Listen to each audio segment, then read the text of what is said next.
दोस्तों, जीवन में कर्मों की मार से कोई बच नहीं पाया है। यदि आपके जीवन में भी दुखों ने आपको घेरा हुआ है तो सिर्फ 2-3 मिनट लगेंगे। इस कहानी को बड़े ध्यान से सुन लीजिएगा और समझ लीजिएगा, फिर आपको समझ में आएगा कि इस जीवन का मूल्य क्या है। बेईमानी का पैसा शरीर के एक एक अंग को फाड़ कर निकलता है। आज की कहानी एक सच्ची घटना पर आधारित है। रमेश चंद्र, जो पंजाब के खन्ना नामक शहर में एक मेडिकल स्टोर चलाते थे, उन्होंने अपने जीवन का एक पृष्ठ खोलकर सुनाया जो दर्शकों की आंखें भी खोल सकता है और शायद उस पाप से जिसमें वह भागीदार बना उससे भी बचा जा सकता है। रमेश चंद्र का मेडिकल स्टोर, जो कि अपने स्थान के कारण काफी पुराना और अच्छी स्थिति में था, लेकिन जैसे ही कहा जाता है कि धन एक व्यक्ति के दिमाग को भ्रष्ट कर देता है, और यही बात रमेश चंद्र जी के साथ भी घटित हुई।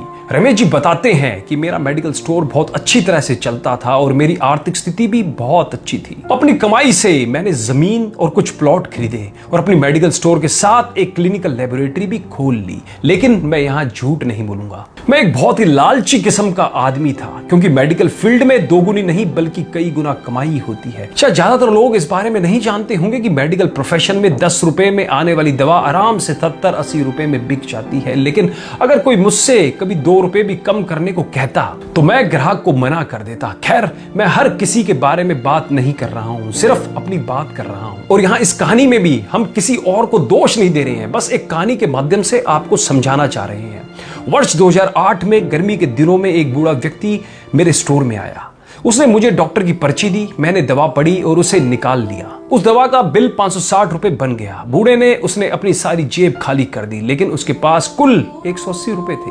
मैं उस समय बहुत गुस्से में था, क्योंकि मुझे काफी समय लगाकर उस बूढ़े व्यक्ति की दवा निकालनी पड़ी थी और ऊपर से उसके पास पर्याप्त पैसे भी नहीं थे। बूढ़ा दवा लेने से मना भी नहीं कर पा रहा था, शायद उसे दवा की सख्त जरूरत थी। फिर उस बूढ़े व्यक्ति ने कहा, मेरी मदद करो, मेरे पास कम पैसे हैं और मेरी पत्नी बीमार है, हमारे बच्चे भी हमें पूछते नहीं हैं, मैं अपनी पत्नी को इस तरह वृद्धावस्था में मरते हुए नहीं देख सकता। लेकिन मैंने उस समय उस बूढ़े व्यक्ति की बात नहीं सुनी और उसे दवा वापस छोड़ने के लिए कहा। यहां पर मैं एक बात कहना चाहूंगा कि वास्तव में उस बूढ़े व्यक्ति की दवा की कुल राशि 120 रुपए ही बनती थी।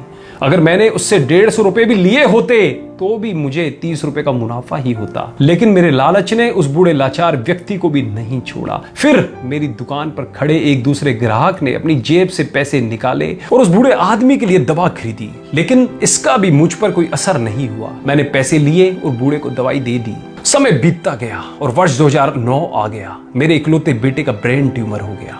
पहले तो हमें पता भी नहीं चला, लेकिन जब पता चला तो बेटा मृत्यु के कगार पर था। पैसा बहता रहा और लड़के की बीमारी खराब होती गई। प्लॉट बिक गए, जमीन बिक गई और आखिरकार मेडिकल स्टोर भी बिक गया। लेकिन मेरे बेटे की तबीयत बिल्कुल नहीं सुधरी। उसका ऑपरेशन भी हुआ और जब सब पैसा खत्म हो गया तो आखिरकार डॉक्टरों ने मुझे अपने बेटे को घर ले जाने और उसकी सेवा करने के लिए कहा। उसके पश्चात 2012 में मेरे बेटे का निधन हो गया। मैं जीवन भर कमाने के बाद भी उसे बचा नहीं सका। 2015 में मुझे भी लकवा मार गया और मुझे चोट भी लग गई। आज जब मेरी दवा आती है तो उन दवाओं पर खर्च किया गया पैसा मुझे काटता है, क्योंकि मैं उन दवाओं की वास्तविक कीमत को जानता हूं। एक दिन में कुछ दवाई लेने के लिए मेडिकल स्टोर पर गया और 100 रुपए का इंजेक्शन मुझे 700 रुपए में दिया गया। लेकिन उस समय मेरी जेब में 500 रुपए ही थे और इंजेक्शन के बिना ही मुझे मेडिकल स्टोर से वापस आना पड़ा।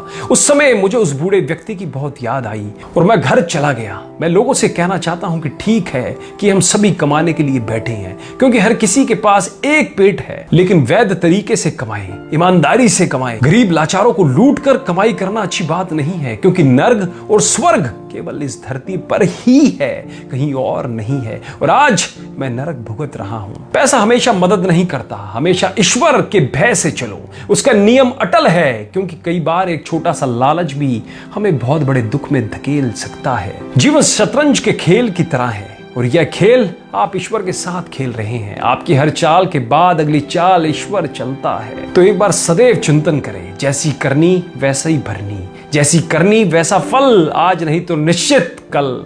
हम बदलेंगे, युग बदलेगा। कहानी अच्छी लगी हो तो अपने फेसबुक वॉल पर, अपने व्हाट्सएप ग्रुप में सभी दोस्तों रिश्तेदारों में इस वीडियो को ज्यादा से ज्यादा शेयर करो, जिनसे आज के समय जो लोग दूसरों की मजबूरियों का फायदा उठा रखे हैं उनकी मानसिक स्थिति के अंदर परिवर्तन आ सके और वो भी कुछ अच्छा काम कर सके। कहानी अच्छी लगी हो तो कमेंट भी जरूर कीजिएगा। धन्यवाद।